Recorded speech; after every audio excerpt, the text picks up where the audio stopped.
Comment faire de 2024 la meilleure année de votre vie?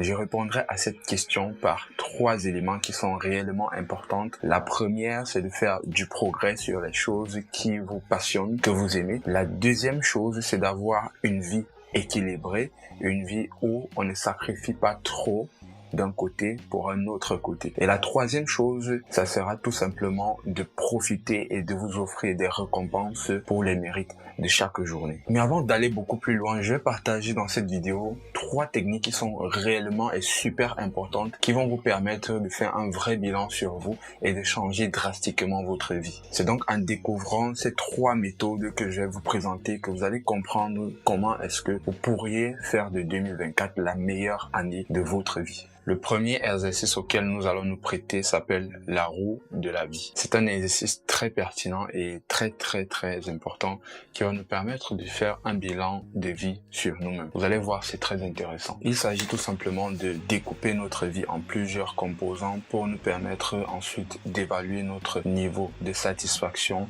par rapport à ces différents composants de notre vie. Je ne parlerai peut-être pas de satisfaction, mais plutôt d'alignement, parce que l'idée, c'est de savoir effectivement et de donner un score au niveau où nous en sommes par rapport à où est-ce que nous aimerons arriver. C'est un exercice qui est très simple et tout le monde peut le faire. On peut le faire sur PC comme sur papier, donc moi je vous encourage à le faire sur papier. La première chose que nous allons faire, c'est qu'on va découper notre vie en 3 grands segments, notamment la santé, le relationnel et le travail. Une fois qu'on a coupé en 3 segments, on va redécouper chacun de ces segments en 3 autres segments. Pour la santé, ce sera le corps, l'esprit et l'âme. Pour la relation, ça sera la romance, la famille, les amis. Et enfin, pour le travail, ça sera la mission, l'argent et le succès. Une fois que nous avons fait ça, tout est fin prêt. La prochaine étape, ce sera de donner un score à chacun de ces segments de notre vie. Et quand je parle de donner un score ici, je parle beaucoup plus de donner un niveau de satisfaction de votre vie actuelle sur ces différents segments-là de la vie. Donc en gros, vous êtes à ce niveau et vous allez mesurer à quel point vous êtes aligné pour atteindre ce niveau dont vous souhaitez. Pour que cette vidéo ne soit pas comme une énième vidéo que vous allez regarder sur YouTube, je vous invite à poser la vidéo, à faire cet exercice et à donner votre propre score. Posez la vidéo et faites-le, c'est très important. Alors si vous l'avez fait, c'est parfait. On va essayer de regarder mes scores à moi. Voilà à peu près à quoi ça ressemble. Pour ma part, vous allez voir que j'ai mis un gros chiffre 9 sur le segment de la mission. Donc c'est assez percutant parce que ça me permet tout simplement de me rappeler combien de fois j'ai compris en fait ma mission et qu'est-ce que je dois faire exactement, quelle est la vision en termes de travail, en termes de planification professionnelle que j'aimerais avoir. Alors l'autre chiffre qui est important, c'est au niveau de l'esprit. Donc ça aussi s'appelle spirituel parce que j'estime que j'ai profondément travaillé là-dessus et que je pense que j'ai un très bon mindset actuellement. Par contre, au niveau de la romance, je me suis mis un 2 parce que j'estime que je suis encore très loin de où est-ce que je souhaiterais être et je pense que j'ai encore pas mal de travail à faire à ce niveau. Un autre élément qui est très important pour moi, mais j'ai mis un petit score, c'est au niveau du corps, de la forme physique. Je me suis mis un 4 parce que j'estime que j'ai encore beaucoup à faire. Je me suis donné l'objectif de prendre du poids cette année. J'ai pas réussi vraiment à le faire. J'ai pris du poids à un moment de l'année, ensuite je suis redescendu, ensuite je suis remonté, ensuite je suis redescendu. C'est vraiment très important pour moi que je puisse prendre suffisamment du poids, mais pas du mauvais poids. Là, je parle vraiment des muscles et c'est vraiment très important pour moi de développer plus de muscles. Je ne sais pas pour vous, mais peut-être ça peut être perdre du ventre ou perdre de la masse. Donc tout dépend vraiment de où est-ce que vous souhaitez être. Alors vous pouvez voir que globalement j'ai plutôt du succès sur la partie travail, ce qui est très gratifiant pour moi personnellement parce que depuis quelques années j'ai acquis pas mal d'expérience sur ces domaines-là et je suis très content parce que j'ai pu avoir une synergie qui me permet de travailler dans le coding, dans le développement, de faire des choses que j'aime particulièrement sans toutefois avoir la pression du travail, sans toutefois être stressé par un contrat. Et si vous aussi vous voulez être indépendant, consultant, freelance et de travailler depuis chez vous et de voyager à travers le monde et de gagner votre vie, je vous invite à rejoindre mon groupe WhatsApp ou à essayer de me contacter. Je mettrai sûrement un lien quelque part pour Digital Expertise, une entreprise qui réunit les consultants sur tout le continent africain pour vous permettre de travailler sur le digital, que vous soyez codeur, que vous soyez dans le marketing, que vous soyez dans le UX, UI design, peu importe, si vous êtes dans le digital, ils ont toujours des missions pour les experts du digital. Une fois que vous avez mis ces scores, vous pouvez aussi colorier en fait différents segments en fonction des niveaux, en fonction des différents scores. Si vous avez la possibilité, faites-le parce que ça va vous permettre de vraiment visualiser l'équilibre des différents segments dans votre vie. Un dernier segment que vous allez ajouter, qui n'est peut-être pas dans le cercle et que je vais vous demander d'ajouter, et peut-être de l'ajouter hors du cercle, peut-être plus en bas, c'est la joie. Très très important, vous devez mettre en fait un score. Est-ce que vous êtes joyeux dans votre vie? Sur l'ensemble de ces segments, sur tout cela, quelle est votre estimation? Est-ce que vous pensez que vous êtes en train de faire ce que vous aimez? Est-ce que vous pensez que vous avez la vie que vous souhaitez avoir? Est-ce que vous êtes joyeux? Tout simplement. Ça aussi, c'est très important. C'est cool si vous avez fait tout ça. Vous savez, si vous avez 10 sur chacun de ces segments, ça veut dire tout simplement que d'un, vous êtes vraiment en train de faire ce que vous aimez et que vous progressez considérablement sur ce que vous aimez. Deuxième, vous avez une vie assez équilibrée, très équilibrée. Enfin, vous profitez et vous êtes dans la joie, vous profitez de chaque événement, de chaque moment de votre vie. Et ça, c'est très capital. En guise de conclusion par rapport à cette partie, lorsque vous allez terminer cet exercice, vous allez voir où est-ce que vous êtes et où est-ce que vous souhaitez être. Et à la fin, ça va créer en vous ce qu'on appelle des objectifs. Le piège des fois, c'est que lorsque vous n'avez pas fait ce genre d'exercice, vous ne savez pas exactement quoi optimiser. Et du coup, vous allez vous mettre dans une position où tout le temps vous voulez être productif. Et les gens assimilent la productivité au travail. Tout le temps vouloir travailler. Pourtant, c'est pas ça la productivité. Pour moi, la productivité, c'est passer son temps à faire des choses qui se résument premièrement intentionnelles. Deuxièmement, c'est effective. Et troisièmement, qui sont agréables ou qui vous procurent de la joie.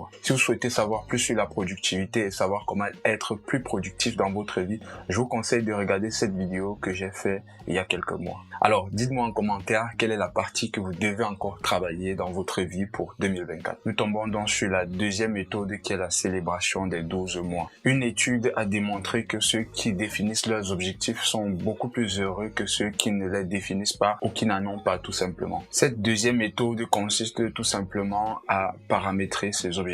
Et ça se fait de façon très simple car la question principale qu'il faut se poser, c'est qu'est-ce que j'aimerais célébrer dans 12 mois? Et pour le faire, vous devez imaginer des situations, vous devez imaginer des contextes. Moi, ce que je vais faire particulièrement, c'est de me projeter en fin d'année dans 12 mois. Quand on a un petit rituel avec des amis qu'on fait chaque fin d'année, c'est de se réunir autour d'un verre, dans un dîner, dans une soirée entre amis et de discuter de partager, d'échanger sur nos achievements, sur nos objectifs, qu'est-ce qu'on a atteint. Et on va donc essayer ensemble de se féliciter sur ces différents objectifs. Ça peut être une situation où je suis en boîte de nuit, je me dis je suis en train de célébrer quelque chose. C'est quoi cette chose que j'aimerais célébrer dans 12 mois? Ça pourrait être un dîner en famille avec ma femme, avec la famille et une célébration de quelque chose de particulier. Ça peut être un voyage, ça peut être plein de choses. Mais je me dis tout simplement, je me projette dans cette situation et je me pose la question à chaque fois. Qu'est-ce que j'aimerais célébrer dans 12 mois? Une fois que je me suis projeté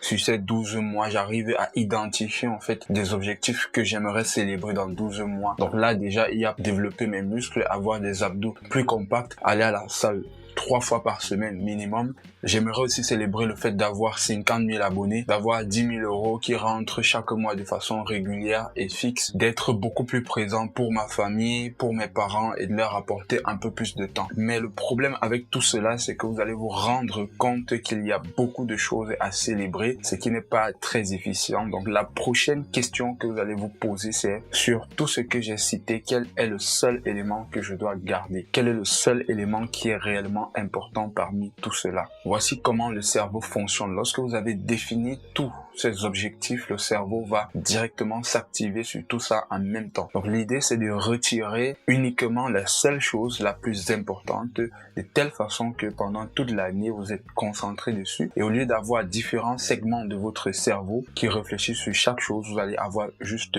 une seule chose sur laquelle vous devez être focus. Et cela va permettre d'augmenter considérablement les chances d'atteindre cet objectif. Pour moi, j'ai dû faire un choix et mon choix, c'est de faire 10 000 euros chaque mois de façon régulière et constante. En lisant le livre de Dickie Bush et la semaine des 4, j'ai pu ressortir 3 éléments qu'on va ajouter à la méthode qui vont nous permettre de driver l'exercice. Le premier élément, c'est d'ajouter à la fin de votre objectif ultime la phrase « tout en appréciant chaque étape du parcours ». Ça, c'est une phrase très importante qu'on va ajouter. Donc, vu que dans mon cas, c'est de gagner 10 000 € chaque mois de façon régulière, tout en appréciant chaque étape du parcours. C'est très important de mettre cela à la fin de la phrase ultime. Je veux célébrer dans 12 mois la capacité de pouvoir gagner 10 000 € chaque mois tout en appréciant chaque étape du parcours. Donc ça, c'est ce que vous devez faire. C'est très important. Le deuxième élément qui est très important, c'est qu'il faudra rédiger en fait votre objectif ultime.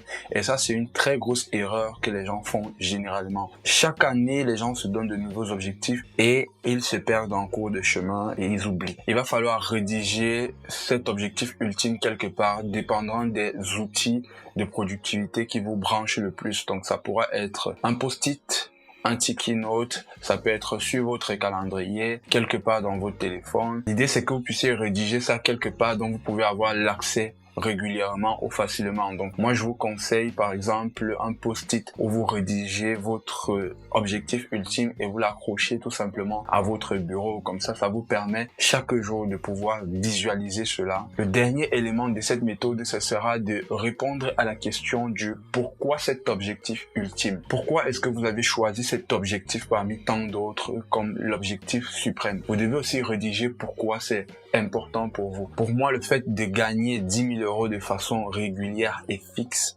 chaque fin de mois peut me permettre de commencer à diversifier mes investissements. La toute dernière méthode que nous allons voir, c'est la méthode de la semaine idéale. C'est une méthode extraordinaire qui va sûrement changer votre année 2024. Elle est toute simple. L'idée, c'est juste d'aller dans son calendrier et de créer un événement idéal. On peut donc remplir la description de l'événement, l'heure à laquelle l'événement, pour ainsi dire la tâche, va se produire et donc répliquer cela sur plusieurs semaines, plusieurs mois ou tout simplement sur toute l'année. On pourra donc faire cela pour plusieurs autres événements. Je peux créer un événement nommé Réveil 7h plus routine matinale. Donc j'ai énormément parlé sur cette chaîne et je vous mettrai la vidéo juste à la fin. Donc une fois que j'ai fait ça, je peux créer d'autres événements du type déjeuner à 8h et encore suivre mon cours de MMA chaque jour à 13h, investir par exemple en bourse chaque soirée à 20h, ou encore poster une vidéo YouTube chaque samedi à 17h. Donc ça, c'est des événements, par exemple, que je peux mettre dans mon calendrier et les répliquer ainsi sur plusieurs semaines, plusieurs mois ou sur toute l'année, tout simplement. L'objectif ici, c'est vraiment de s'assurer que chaque jour, on sait exactement ce qu'on doit faire et quel est le temps qui nous reste à jongler, c'est-à-dire le temps libre qu'on peut utiliser par exemple pour des imprévus, pour rencontrer un ami. D'ailleurs, lorsque je le fais, je connecte mon Google Calendar à mon Calendly et mon Calendly, je peux l'envoyer à mes clients ou à des personnes qui veulent prendre un coaching. Ils peuvent donc voir les heures pour lesquelles je ne suis pas disponible. Donc ces heures-là sont réservées exclusivement pour moi et pour me permettre d'avancer dans mes objectifs. Une chose qui arrive parfois, c'est que vous n'avez pas assez de temps pour effectivement vous mettre sur cette tâche-là au moment de cette tâche-là. Alors ça peut arriver et c'est totalement ok. Donc ça veut dire tout simplement que vos objectifs ont changé et ce que vous devez faire, c'est tout simplement d'aller remodifier votre calendrier et de l'ajuster en fonction de vos nouveaux objectifs. Rassurez-vous et faites en sorte que votre semaine idéale soit vraiment très simple. Les gens très souvent mettent beaucoup de choses et se disent je vais faire ça et ça devient comme un emploi de temps super complexe et à la fin ils ne font rien. Donc ça doit être super simple, super light et c'est pas juste des objectifs professionnels. Vous pouvez avoir des objectifs comme appeler un membre de votre famille, aller en salle de sport, vous lever, suivre un cours sur la finance, mettez vraiment des choses qui vous font plaisir et comme ça vous saurez qu'à ce moment précis, c'est ces choses-là que vous devez faire. Et si pendant l'année, votre programme change, comme je vous l'ai dit, c'est totalement ok.